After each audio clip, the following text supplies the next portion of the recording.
3-4 वाजेपर्यंत मुसळधार रात्रभर या ठिकाणी होणार असल्याची माहिती समोर आली आहे. आताच 5 मिनिटांपूर्वी हवामान खात्याकडून हा महत्त्वाचा अंदाज जाहीर करण्यात आला आहे.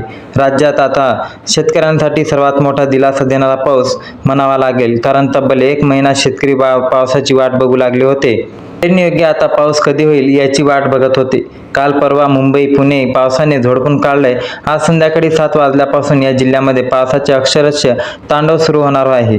त्यामुळे आजच्या पावसाला हलक्यात घेऊ नका. आता जरी वातावरणात तुम्हाला शुद्ध वाटत असेल तरी या ठिकाणी एक गोष्ट लक्षात ठेवा, अरबी समुद्र आणि बंगालच्या उपसागराकडून म्हणजेच की मुंबईकडून या ठिकाणी आता काळे काळे ढग सरकू लागलेत. यापुढील आता 3 तासात राज्यात पावसाचा महातांडव होणार आहे. 27 जिल्ह्यांना तब्बल तीव्रतेचा रेड अलर्ट पुढील 48 तासासाठी देण्यात आला आहे. महाराष्ट्रासाठी पुढील 12 तास अत्यंत धोक्याचे असणार आहेत. संपूर्ण महाराष्ट्रासाठी हवामान विभागाकडून हाय अलर्ट देण्यात आलेला आहे. आणि यानंतर 2 दिवसापासून मान्सून राज्यात सक्रिय झाला आहे हे तुम्हाला माहीतच आहे, कारण की अरबी समुद्रात उठालेला आहे आणि त्यानंतर पाऊस उशिरा आलाय, पण त्याची तीव्रता 4 पटीने या ठिकाणी वाढलेली आहे. गेल्या 3 दिवसात महाराष्ट्रामध्ये हळूहळू हा पाऊस सुरू झाला आहे. मुंबईपासून हा पाऊस हळूवार महाराष्ट्रात या ठिकाणी व्याप घालू लागलेला आहे.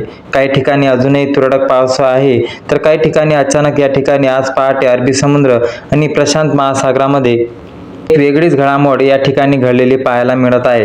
राज्यात सॅटेलाईटद्वारे फोटो या ठिकाणी काढण्यात आला. अमेरिकेच्या नासा संस्थेने भारताला हा फोटो पाठवला होता. आता सुरुवातीला कोकणच्या या ठिकाणी पावसाबद्दल विश्वास बसत नव्हता, परंतु पहाटेच आणि अरबी समुद्रातल्या घडामोडीमुळे या ठिकाणी पुढच्या 2 तासात जवळपास या ठिकाणी आता मोठी गावे पाण्याखाली जाणार आहेत अशी बातमी समोर आलेली आहे. कारण की लक्षात घ्या शेतकरी मित्रांनो, पाऊस सुरू झालेला आहे, पण तुम्हाला पण संशय येत असेल की पाऊस अचानक रौद्र रूप धारण करत आहे. काही ठिकाणी पावसाला मोठा रेड अलर्ट जारी करण्यात आलेला आहे, तर कुठे कुठे पाऊस तुरळक ठिकाणी आणि मध्यम सरीचा कोसळत आहे. परंतु काही ठिकाणी हा पाऊस जास्त पावसात आणि अतिमुसळधार पावसाची शक्यता घेऊन आलेला आहे. आता या प्रणालीमुळे पावसाची तीव्रता जबरदस्त वाढलेली आहे, ज्यामुळे देशाच्या इतिहासात पहिल्यांदा 27 जिल्ह्यांना एकाच दिवशी आज रेड अलर्ट देण्यात आलेला आहे. मुख्यमंत्र्यांनी ताबडतोब बैठक घेऊन 27 जिल्ह्यांची यादी या ठिकाणी जाहीर करण्यात आलेली आहे. महाराष्ट्रामध्ये 36 जिल्हे आहेत. त्यापैकी 36 जिल्ह्यापैकी 27 जिल्ह्यांमध्ये या ठिकाणी रेड अलर्ट असणार आहे.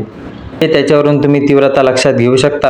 आता पहा, जरी तुमच्याकडे थोडाफार पाऊस सध्याला सुरू असेल, ढगाळ वातावरण या ठिकाणी चालू असेल, तरी ताबडतोब आताच तुम्ही सावधान व्हायचं आहे. 27 जिल्ह्यापैकी 5 जिल्हे असे आहेत जिथे ढगफुटी होणार असून रस्त्यावरून चालता देखील येणार नाही. तुम्हाला या ठिकाणी येणार नाही इतका पाऊस पडणार आहे. यातले 10 जिल्हे असे आहेत जिथे वादळ इतक्या भयानकपणे येणार आहे की अक्षरशः झाडे पडणार असून उरलेल्या जिल्ह्यामध्ये मात्र मुसळधार पाऊस होणार आहे. त्यामुळे तुमचे जिल्हे वादळाच्या जिल्ह्यात आहे का, ढगफुटीच्या जिल्ह्यात आहे का, मुसळधार जिल्ह्याची पावसाची या ठिकाणी यादीमध्ये आहे का, ताबडतोब तुम्ही पाहून घ्यायचं आहे. कारण की प्रत्येक जिल्ह्यामध्ये वेगवेगळ्या सूचना या ठिकाणी देण्यात आलेल्या आहे.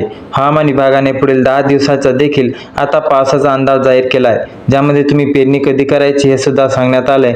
म्हणून जर तुम्ही या 27 जिल्ह्यामध्ये राहत असाल तर आताच तुम्ही या ठिकाणी हाय अलर्ट लागू करण्यात आलेला आहे.